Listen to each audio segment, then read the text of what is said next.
영상 시작 전 여러분들의 구독과 좋아요는 큰 힘이 됩니다. 서울 마포구 상암동 아파트 23층에서 새벽 6시 30분 알람 소리가 고요한 침실을 깨웠습니다. 민수는 습관적으로 손을 뻗어 알람을 끄고 옆자리를 확인했죠. 수영은 여전히 깊은 잠에 빠져 있었고 긴 머리카락이 베개 위로 흘러내린 모습이 신혼 때처럼 아름다워 보였어요. 결혼한 지 벌써 2년이 흘렀지만 민수에게는 여전히 꿈 같은 시간이었습니다. 32살의 민수는 대기업 본사 기획팀에서 근무하며 승진을 앞두고 있었고 30살의 수영은 프리랜서 그래픽 디자이너로 집에서 자유롭게 작업하며 지내고 있었죠. 주변 사람들은 늘 그들을 부러워했습니다. 키가 크고 단정한 민수와 청순하면서도 세련된 수영은 어디를 가든 시선을 끄는 커플이었거든요. 민수는 조용히 침실을 나와 거실로 향했어요. 넓은 거실 창문으로. 한강이 내려다 보이는 이 집은 그들이 신혼 때 부모님들의 도움을 받아 마련한 보금자리였습니다. 처음 이사 왔을 때 수영이 얼마나 좋아했는지 민수는 지금도 생생히 기억하고 있었죠. 거실 곳곳에는 수영이 직접 디자인한 소품들과 함께 찍은 여행 사진들이 걸려 있었는데 제주도에서 찍은 사진 속 두 사람은 정말 행복해 보였어요. 커피를 내리며 민수는 최근 몇 개월을 떠올렸습니다. 신혼 초반에는 매주 데이트를 하고 한 달에 한 번씩은 여행을 다녔었죠. 경주의 불국사에서 찍은 사진, 부산 해운대에서 함께 먹었던 회, 강릉에서 본 일출까지 모든 것이 달콤한 추억이었어요. 하지만 언제부턴가 민수의 스케줄이 빡빡해지기 시작했습니다. 회사에서 대형 프로젝트를 맡게 되면서 야근이 일상이 되었고 주말에도 회의나 출장이 잦아졌죠. 처음에는 수영도 이해한다며 웃어넘겼지만 점점 둘만의 시간이 줄어들자 아쉬워하는 기색이 역력했습니다. 특히 지난달에는 결혼 기념일마저 회사 중요한 미팅 때문에 제대로 챙기지 못했었어요. 민수는 죄책감을 느끼면서도 어쩔 수 없다고 생각했습니다. 승진을 위해서는 지금이 가장 중요한 시기였거든요. 팀장 자리가 올해 안에 결정될 예정이었고 그 자리를 놓치면 또 언제 기회가 올지 모르는 상황이었죠. 수영도 분명 이해해줄 거라고 민수는 믿고 있었습니다. 수영은 프리랜서라는 직업의 특성상 시간이 비교적 자유로운 편이었어요. 집에서 작업하는 날이 많아서 외출할 일도 많지 않았고 클라이언트와의 미팅도 주로 온라인으로 진행했죠. 그래서 민수가 없는 동안 혼자 있는 시간이 많아졌는데 처음에는 그런 시간들이 나쁘지 않다고 생각했습니다. 하지만 최근 들어 수영의 표정에서 묘한 아쉬움이 읽혔어요. 민수가 늦게 들어올 때마다 이미 잠들어 있거나 깨어 있어도 예전만큼 반갑게 맞아주지 않는 것 같았죠. 대화도 점점 줄어들었고 함께 보내는 시간 자체가 부족해졌습니다. 민수는 커피를 마시며 창밖을 바라봤어요. 한강을 따라 조깅하는 사람들이 보였고 저 멀리 여의도 빌딩들이 아침 햇살에 반짝이고 있었죠. 곧 승진이 확정되면 여유가 생길 거라고 민수는 다짐했습니다. 그때가 되면 수영과 함께 미뤄둔 신혼여행도 다시 떠나고 예전처럼 달콤한 시간들을 보낼 수 있을 거라고 믿었어요. 출근 준비를 마치고 침실로 돌아가니 수영이 막 잠에서 깨어나고 있었습니다. 부스스한 머리로 민수를 바라보는 수영의 모습이 사랑스러웠죠. 민수는 수영의 이마에 가볍게 키스를 하고 오늘도 늦을 것 같다고 미안해했어요. 수영은 알겠다며 고개를 끄덕였지만 그 표정 어딘가에 아쉬움이 스며 있는 것을 민수도 느꼈습니다. 그로부터 일주일이 지난 어느 화요일 오후 민수는 회의실에서 분기별 실적 보고서를 검토하고 있었습니다. 올해 들어 가장 중요한 프로젝트가 막바지에 접어들고 있어서 팀원들과 함께 밤늦게까지 자료를 정리하는 날이 계속되고 있었죠. 휴대폰이 울렸지만 회의 중이라 확인할 수가 없었어요. 오후 3시경 회의가 끝나고 나서야 민수는 휴대폰을 확인할 수 있었습니다. 수영에게서 온 문자 메시지가 5개나 쌓여 있었어요. 첫 번째 메시지는 오전 10시에 온 것으로 몸이 좀 아프다는 내용이었고, 두 번째는 열이 많이 난다는 내용이었습니다. 세 번째 메시지부터는 점점 심각해지더니 마지막 메시지에는 병원에 가야겠다고 적혀 있었죠. 민수는 급하게 수영에게 전화를 걸었습니다. 하지만 벨소리만 계속 울릴 뿐 받지 않았어요. 불안해진 민수가 다시 전화를 걸려는 순간 수영의 언니 지영에게서 전화가 왔습니다. 지영은 다급한 목소리로 수영이 응급실에 실려갔다고 알려주었어요. 수영은 오전부터 고열과 심한 몸살 증상을 보이다가 오후 2시경 의식이 흐려져서 결국 119에 신고했다고 했습니다. 지영이 급하게 달려와서 함께 병원에 갔는데 의료진은 고열과 탈수 증세가 심해서 2, 3일 정도 입원 치료가 필요하다고 진단했다고 전했죠. 민수는 어느 병원인지 물어보고 당장 가겠다고 했지만 지영은 괜찮다며 만류했습니다. 수영도 의식이 돌아온 후 민수가 중요한 시기라는 걸 알고 있어서 괜찮다고 했다는 거였어요. 하지만 민수는 마음이 편하지 않았습니다. 아내가 아픈데 옆에 있어주지 못한다는 죄책감이 밀려왔죠. 병원은 강남구에 있는 대형 종합병원이었습니다. 지영의 말로는 응급실에서 검사를 받은 후 내과 병동으로 옮겨졌고, 다행히 큰 문제는 없지만 충분한 휴식과 수액 치료가 필요하다고 했어요. 민수는 당장이라도 달려가고 싶었지만 오늘 회의에서 결정되어야 할 사안들이 너무 많았습니다. 오후 5시까지 이어진 회의를 마치고 민수는 병원으로 향했어요. 지하철을 타고 가면서도 마음이 무거웠습니다. 수영이 아픈 걸 모르고 회의에만 집중하고 있었다는 생각에 자책감이 들었죠. 병원에 도착했을 때는 이미 오후 6시가 넘어 있었습니다. 병실을 찾아가니 수영은 침대에 누워 수액을 맞고 있었어요. 얼굴이 많이 상기되어 있었고 평소보다 많이 야위어 보였습니다. 민수가 들어가자 수영은 미안하다며 걱정 끼쳐서 죄송하다고 했죠. 민수는 수영의 손을 잡고 괜찮다며 위로했지만 마음 한편으로는 미안함이 컸어요. 간호사가 들어와서 내일 아침에 한 번 더 검사를 해보고 열이 떨어지면 퇴원할 수 있을 것 같다고 설명했습니다. 다행히 큰 문제는 없어 보인다는 말에 민수는 안도했죠. 하지만 수영 혼자 병원에 있게 하는 것이 마음에 걸렸습니다. 저녁 8시경 민수는 회사에서 급한 연락이 와서 어쩔 수 없이 잠깐 나가야 했어요. 내일 중국 출장팀과의 화상회의 자료에 문제가 생겨서 밤새 수정해야 한다는 내용이었습니다. 수영은 괜찮다며 일 때문에 오지 못할 수도 있다는 걸 이미 알고 있었다고 했죠. 민수가 병실을 나서며 뒤돌아보니 수영이 창밖을 바라보고 있었습니다. 그 모습이 어쩐지 외로워 보여서 민수는 가슴이 아팠어요. 하지만 어쩔 수 없는 상황이었죠. 회사로 돌아가는 길에 민수는 수영에게 미안하다는 문자를 보냈고 수영은 이해한다고 답장을 보내왔습니다. 그날 밤 민수는 회사에서 밤을 새웠어요. 중국 팀과의 프로젝트는 회사의 올해 실적을 좌우할 만큼 중요한 것이었고 내일 회의에서 실수가 있으면 안 되는 상황이었습니다.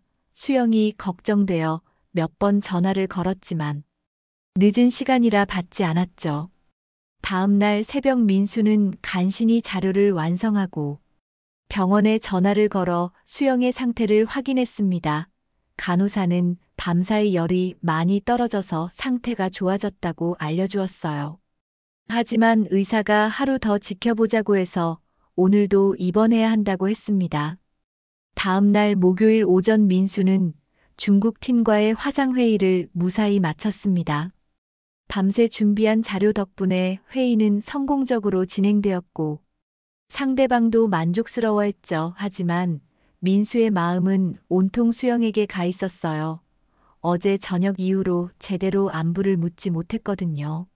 오전 11시경 민수는 수영에게 전화를 걸었습니다. 수영은 많이 좋아졌다며 오늘 오후에 퇴원할 수 있을 것 같다고 말했어요. 목소리도 어제보다 훨씬 밝아져서 민수는 안도했죠. 점심시간에 가서 퇴원 수속을 도와주겠다고 하자.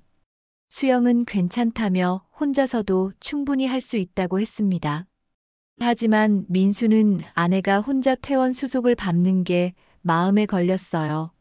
그동안 제대로 돌봐주지 못했다는 미안함도 있었고, 적어도 퇴원할 때는 함께 집으로 가고 싶었습니다. 오늘 오후 회의는 부장님께 양해를 구하고 조금 늦게 참석해도 될 것 같았죠. 정오가 되자 민수는 서둘러 점심을 먹고 병원으로 향했습니다. 지하철을 타고 가면서 수영이 좋아할 만한 죽을 사가야겠다고 생각했어요. 아직 몸이 완전히 회복되지 않았을 테니 소화하기 쉬운 음식이 좋겠다는 생각이었습니다. 병원에 도착한 민수는 1층 매점에서 전복죽과 과일을 샀어요. 수영이 평소에 좋아하는 배와 사과도 함께 골랐죠. 엘리베이터를 타고 12층 내과 병동으로 올라가면서 민수는 기분이 좋아졌습니다. 오랜만에 수영과 함께 시간을 보낼 수 있을 것 같았거든요. 병동에 도착해서 간호사실 앞을 지나 수영의 병실로 향했어요.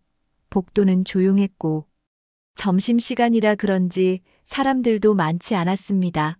민수는 살금살금 걸으며 수영을 깜짝 놀래켜주려고 했죠. 병실 문 앞에 서서 손잡이를 조심스럽게 돌렸습니다. 문을 살짝 열고 안을 들여다보는 순간 민수의 심장이 멈춘 것 같았어요. 병실 안에서는 수영이 낯선 남자와 함께 있었는데 그 남자가 수영을 꼭 안고 있었습니다. 키가 크고 잘생긴 남자였는데 수영보다 서너 살 정도 어려 보였죠. 수영은 그 남자의 품에 안겨서 편안해 보이는 표정을 짓고 있었어요. 더 충격적인 것은 그 다음이었습니다. 그 남자가 수영의 이마에 입을 맞추더니 이어서 뺨에도 부드럽게 키스를 했어요. 수영은 전혀 거부하지 않았고 오히려 행복해 보이는 미소를 지었습니다. 마치 연인 사이처럼 자연스러운 모습이었죠. 민수는 숨이 막힐 것 같았어요. 다리에 힘이 풀려서 문틀에 기대야 할 정도였습니다. 머릿속이 하얘지면서 아무 생각도 나지 않았죠. 이게 현실인지 꿈인지 구분이 안 갔어요. 손에 들고 있던 죽과 과일 봉지가 떨리고 있었습니다. 정신을 차린 민수는 재빨리 휴대폰을 꺼내 동영상 촬영을 시작했어요. 손이 심하게 떨렸지만 어떻게든 그 장면을 기록해야 한다는 생각이 들었습니다. 그 남자는 수영의 머리를 쓰다듬으며 뭔가 다정한 말을 속삭이고 있었고 수영은 고개를 끄덕이며 웃고 있었죠. 촬영을 하면서도 민수는 이 모든 게 현실이 아니기를 바랐습니다. 혹시 친척이나 오래된 친구일 수도 있다고 애써 생각해 보려 했지만 그들의 모습은 명백히 연인 사이의 그것이었어요. 특히 그 남자가 수영을 바라보는 눈빛이나 수영이 그에게 몸을 맡기는 자연스러운 모습은 결코 단순한 사이가 아님을 보여주고 있었습니다. 민수는 약 1분 정도 촬영한 후 조용히 병실 문을 닫았어요. 복도로 나와서도 다리가 후들거렸습니다.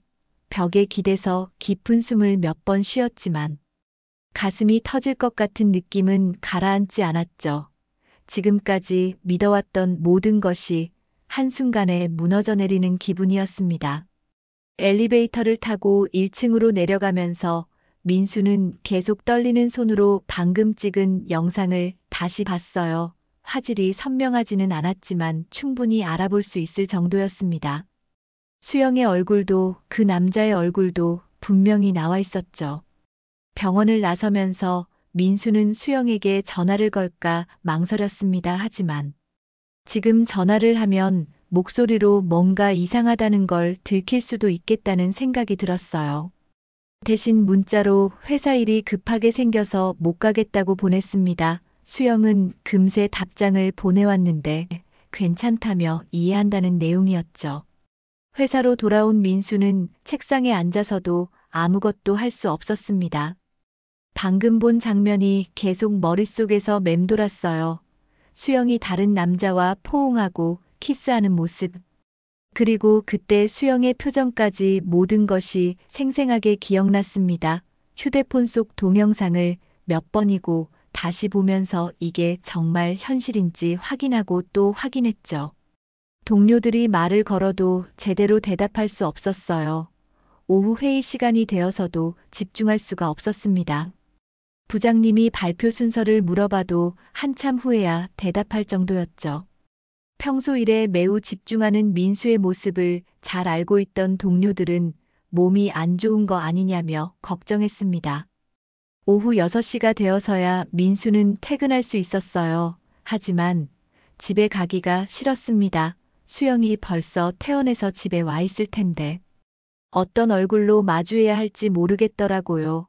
지하철에 앉아서도 계속 고민했습니다. 혹시 내가 잘못 본 건 아닐까? 다른 해석이 가능한 건 아닐까 하고 애써 생각해 보려 했지만 그들의 모습은 너무나 명백했어요. 집에 도착해서 현관문을 열자 수영이 거실에서 텔레비전을 보고 있었습니다. 평소와 다름없는 모습이었는데 오히려 그게 더 이상하게 느껴졌어요. 수영은 민수를 보자 미소를 지으며 퇴원했다고 말했습니다. 컨디션도 많이 좋아졌다고 하면서 저녁 준비를 하려고 부엌으로 향했죠. 민수는 아무렇지 않은 척 수영에게 오늘 하루 어땠는지 물어봤어요. 수영은 병원에서 좀 지루했지만 일찍 퇴원할 수 있어서 다행이었다고 대답했습니다. 혹시 병문안 온 사람이 있었는지 넌지시 물어보자 수영은 잠깐 당황하는 듯한 표정을 지었지만 곧 아무도 오지 않았다고 말했어요. 그 순간 민수는 확신했습니다. 수영이 거짓말을 하고 있다는 것을 분명히 느꼈어요. 평소 거짓말을 할 때 보이는 수영의 습관들이 그대로 나타났거든요. 눈을 깜빡이는 횟수가 많아지고 목소리 톤이 약간 높아지는 것. 결혼 생활 2년 동안 민수가 파악한 수영의 특징이었습니다. 그날 밤 민수는 잠을 이룰 수 없었어요. 옆에서 자고 있는 수영을 보면서 이 사람이 정말 내가 아는 그 수영인지 의심스러웠습니다. 결혼 전부터 사귄 지 3년 도합 5년을 함께 온 사이인데 이렇게 모르는 면이 있었다는 게 충격적이었죠. 새벽까지 뒤척이다가 간신히 잠들 수 있었습니다. 다음 날 금요일 민수는 회사에 가서도 일에 집중할 수 없었어요. 어제 본 장면이 꿈이었으면 좋겠다고 생각했지만 휴대폰 속 동영상은 엄연한 현실이었습니다. 점심시간이 되자 민수는 중요한 결정을 내렸어요. 더 확실한 증거를 찾아야겠다고 생각한 거죠. 민수는 다시 병원으로 향했습니다. 이번에는 수영의 병실이 아니라 간호사실로 직접 갔어요. 12층 간호사실에는 나이 지긋한 수간호사와 젊은 간호사 2명이 있었습니다. 민수는 최대한 자연스럽게 어제 퇴원한 아내에 대해 물어본다고 말했죠. 수간호사는 민수를 보자 반가워하며 수영이 많이 좋아져서 무사히 퇴원했다고 말했어요. 그러면서 민수에게 혹시 가족분 중에 자주 병문안 오시는 분이 계시냐고 물어봤습니다. 민수는 가슴이 쿵 내려앉는 것을 느꼈지만 모르는 척하며 왜 그러냐고 되물었어요. 젊은 간호사가 대신 대답했습니다. 어제까지 사흘 동안 매일 오전과 점심시간마다 한 남성분이 꾸준히 병문안을 왔다는 거였어요.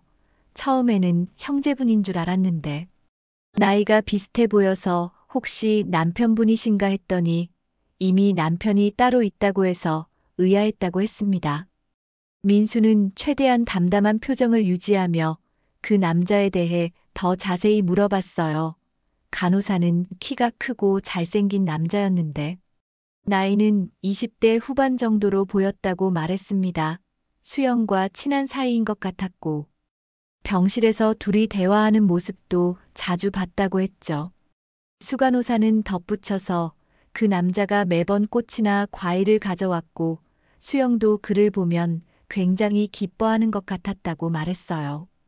병실 문을 닫고 있는 시간도 많아서 무슨 이야기를 하는지는 모르겠지만 분위기가 예사롭지 않다는 느낌을 받았다고 했습니다. 충분한 정보를 얻은 민수는 간호사들에게 고맙다고 인사하고 병원을 나왔어요. 이제 더 이상 의심할 여지가 없었습니다.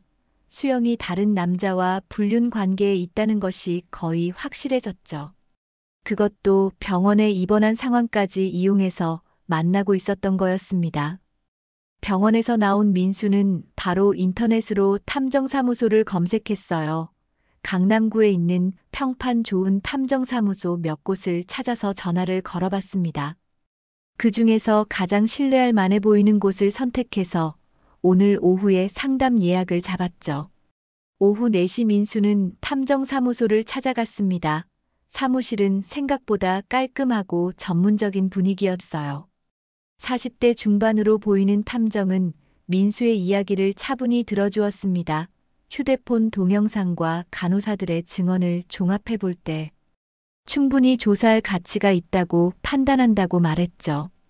탐정사무소에서 상담을 마친 민수는 2주 동안 기다리는 시간이 가장 힘들었습니다.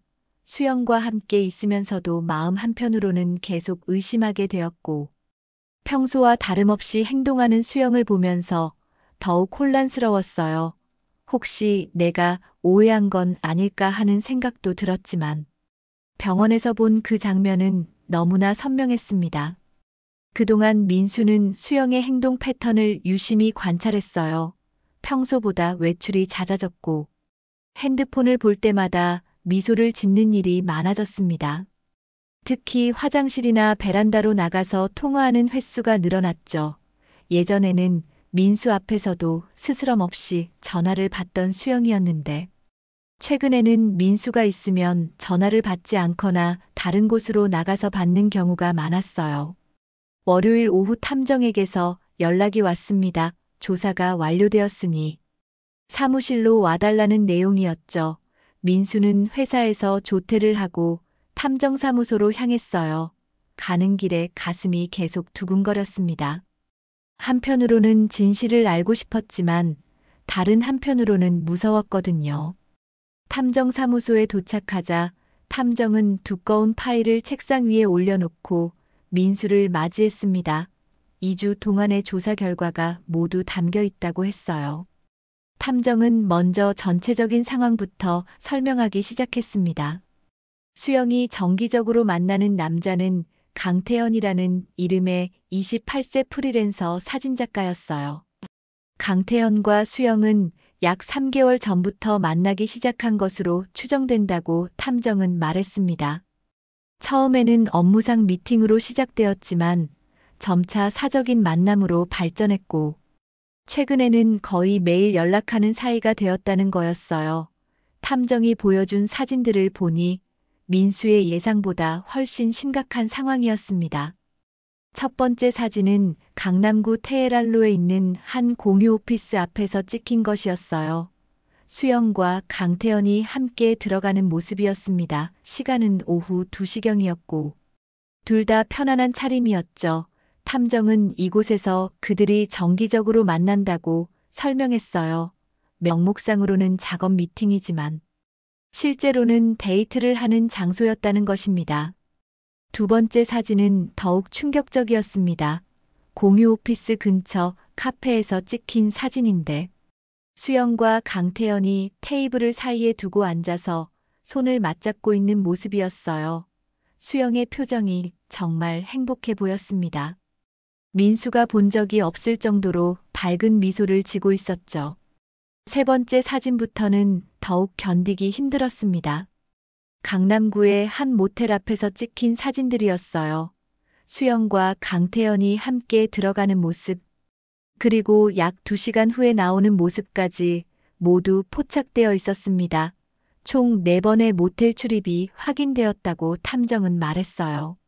가장 충격적인 것은 병원 관련 자료들이었습니다. 탐정은 병원 측의 협조를 받아서 외부 CCTV 영상을 확보했다고 했어요. 수영이 입원해 있던 사흘 동안 강태현이 매일 병원을 방문한 기록이 있었습니다. 차량으로 와서 지하주차장에 주차하고 엘리베이터를 타고 병동으로 올라가는 모습까지 모두 담겨 있었죠. 더욱 놀라운 것은 병동 복도 CCTV에 찍힌 영상이었습니다. 강태현이 수영의 병실에 들어간 후 문을 닫고 오랜 시간 나오지 않는 모습이 확인되었어요. 중간에 간이 휴게실로 함께 나가서 음료수를 마시며 대화하는 장면도 있었는데 그때 두 사람이 매우 가까이 앉아서 신체 접촉을 하는 모습도 포착되었습니다. 탐정은 마지막으로 가장 결정적인 증거를 보여주었어요.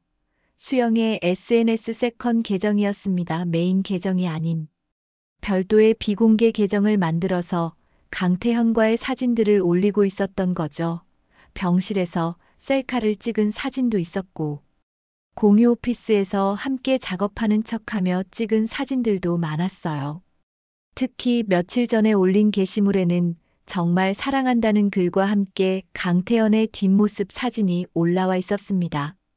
댓글에는 강태현이 나도 그렇다며 하트 이모티콘을 남긴 것도 확인되었어요.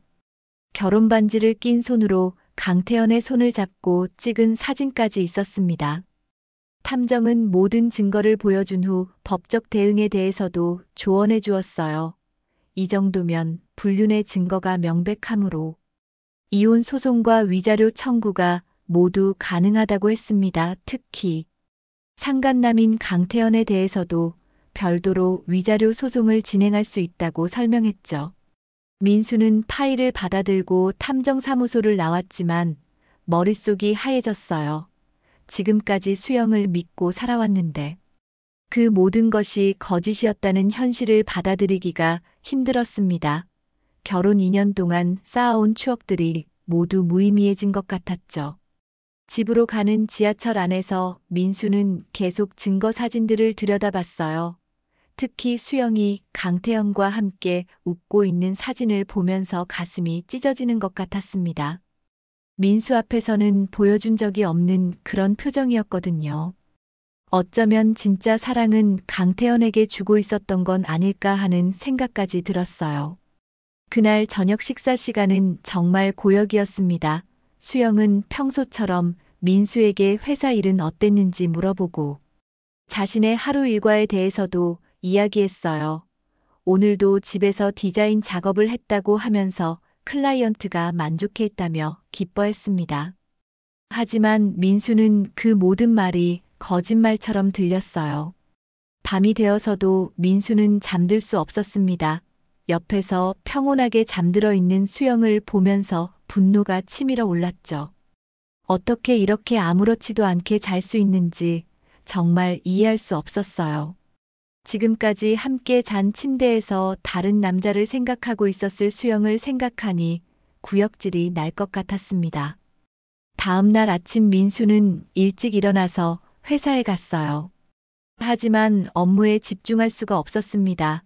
계속해서 어제 본 증거 사진들이 머릿속에서 맴돌았죠. 특히 수영과 강태현이 모텔에 들어가는 사진은 볼 때마다 가슴이 찢어지는 것 같았어요. 이런 상태로는 더 이상 버틸 수 없다고 생각했습니다.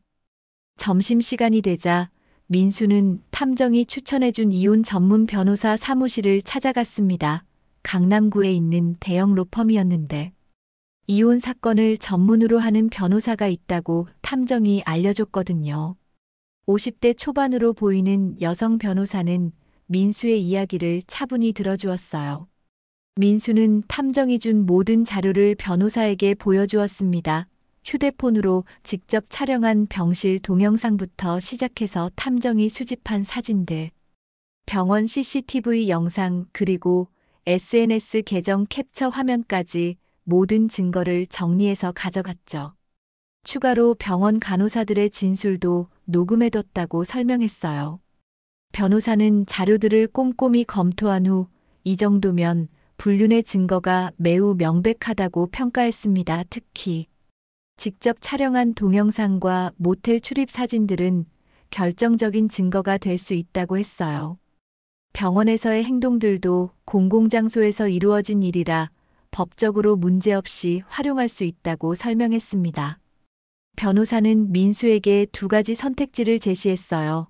첫 번째는 협의 이혼을 통해 빠르게 정리하는 방법이었고, 두 번째는 재판상 이혼을 통해 확실하게 책임을 묻는 방법이었습니다. 협의 이혼은 시간이 적게 걸리지만 위자료나 재산 분할에서 분리할 수 있고, 재판상 이혼은 시간이 오래 걸리지만 유리한 조건을 받을 가능성이 높다고 했죠. 민수는 고민할 필요가 없었습니다. 수영이 저지른 일에 대해서는 정당한 대가를 치르게 하고 싶었어요. 그동안 믿고 사랑했던 자신이 바보 같다는 생각도 들었지만, 그렇다고 해서 이대로 넘어갈 수는 없었습니다. 재판상 이혼을 원한다고 변호사에게 말했죠. 변호사는 재판상 이혼과 함께 위자료 청구도 동시에 진행할 것을 제안했습니다. 배우자의 불륜으로 인한 정신적 피해에 대한 보상을 받을 수 있다는 거였어요. 또한 상간남인 강태현에 대해서도 별도의 위자료 소송을 제기할 수 있다고 설명했습니다. 타인의 혼인 관계를 파탄시킨 것에 대한 책임을 물을 수 있다는 거였죠. 민수는 모든 법적 절차를 진행하기로 결정했어요. 수영에 대한 이혼 소송과 위자료 청구, 그리고 강태현에 대한 위자료 소송까지 모두 동시에 진행하자고 변호사에게 요청했습니다. 변호사는 이 정도 증거라면 승소 가능성이 매우 높다고 자신했어요.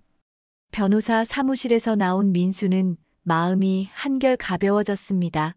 그동안 혼자서 끙끙 앓고 있었는데 이제 전문가의 도움을 받아 체계적으로 대응할 수 있게 되었거든요. 물론 마음의 상처는 쉽게 아물지 않겠지만 적어도 법적으로는 정당한 보상을 받을 수 있을 것 같았어요. 집으로 돌아가는 길에 민수는 앞으로의 계획을 세웠습니다. 우선 소송 절차가 시작되기 전에 추가 증거를 더 수집해야 했어요. 변호사가 조언한 대로 수영의 핸드폰 기록이나 금융거래, 내역 등도 확보할 필요가 있었습니다. 또한 강태현에 대한 신상 정보도 더 자세히 파악해야 했죠. 무엇보다 중요한 것은 수영이 눈치채지 못하도록 조심하는 것이었어요. 소송이 시작되기 전에 수영이 증거를 인멸하거나 강태현과 입장을 맞출 시간을 주면 안 되었습니다. 변호사는 준비가 완료되는 대로 바로 소장을 제출하자고 했거든요. 민수는 최대한 평소처럼 행동하려고 노력했어요. 수영이 의심하지 않도록 고마워하는 척도 하고 함께 텔레비전도 봤습니다. 하지만 마음속으로는 하루빨리 이 모든 것이 끝나기를 바라고 있었어요. 더 이상 거짓된 생활을 지속할 수는 없었거든요. 일주일 후 변호사가 모든 준비가 완료되었다고 연락해 왔습니다. 이혼 소장과 위자료 청구서가 모두 작성되었고 강태현에 대한 별도 소송 준비도 마쳤다고 했어요.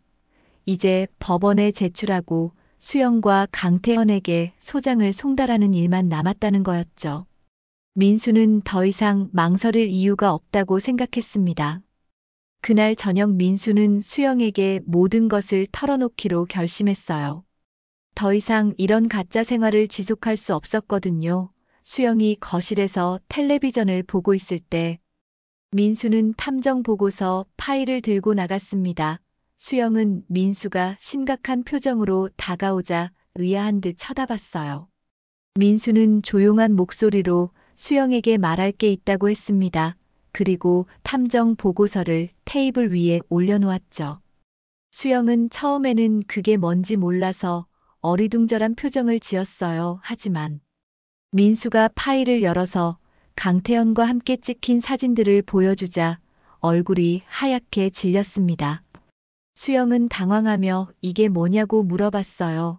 민수는 차분하게 지난 2주 동안 탐정을 고용해서 수영을 조사했다고 말했습니다. 그리고 강태현과의 관계에 대해 모든 것을 알고 있다고 했죠. 수영은 잠시 말을 잇지 못하더니 갑자기 화를 내기 시작했어요. 수영은 민수가 어떻게 자신을 미행시킬 수 있냐며 소리를 질렀습니다. 그리고 강태현은 그냥 업무상 만나는 클라이언트일 뿐이라고 주장했어요. 병원에서 위로해준 것도 친구로서 당연한 일이었다며 억지를 부렸죠. 민수는 수영의 반응이 예상했던 것과 정확히 일치한다고 생각했어요. 하지만 민수는 더 이상 속지 않았습니다. 병실에서 직접 촬영한 동영상을 보여주며 이것도 업무상 만남이냐고 반박했어요. 수영과 강태현이 포옹하고 키스하는 장면을 보여주자 수영은 할 말을 잃었습니다. 얼굴이 점점 더 창백해졌죠. 민수는 이어서 모텔 출입 사진과 SNS, 세컨 계정 캡처까지 모두 보여주었어요. 특히 수영이 강태현을 사랑한다고 올린 게시물을 보여주자 수영은 완전히 굳어버렸습니다. 더 이상 변명할 여지가 없다는 것을 스스로도 알고 있는 것 같았어요.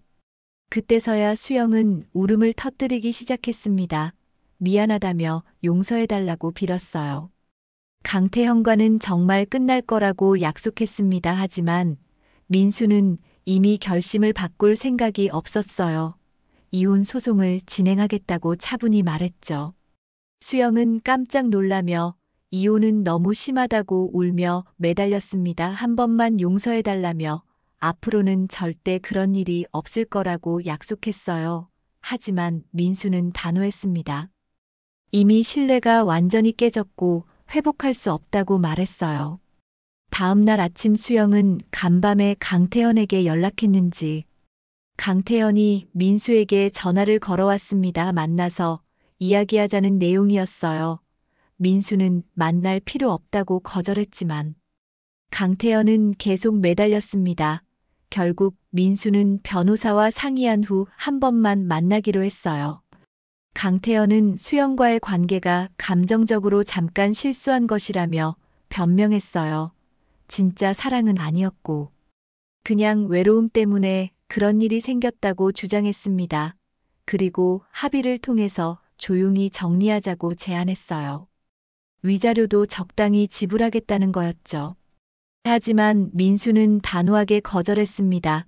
이미 법적 절차를 시작했고 끝까지 진행할 생각이라고 말했어요. 강태현이 당황하며 수영의 인생을 망치지 말라고 부탁했지만 민수는 수영의 인생을 망친 건 강태현 자신이라고 대답했습니다. 며칠 후 수영과 강태현에게 법원으로부터 소장이 송달되었습니다. 수영은 정식으로 이혼 소송과 위자료 청구 소송을 당하게 되었고 강태현도 별도의 위자료 소송을 당하게 되었어요. 이제 되돌릴 수 없는 상황이 된 거였죠. 민수는 이 사실을 수영의 부모님께도 알렸습니다.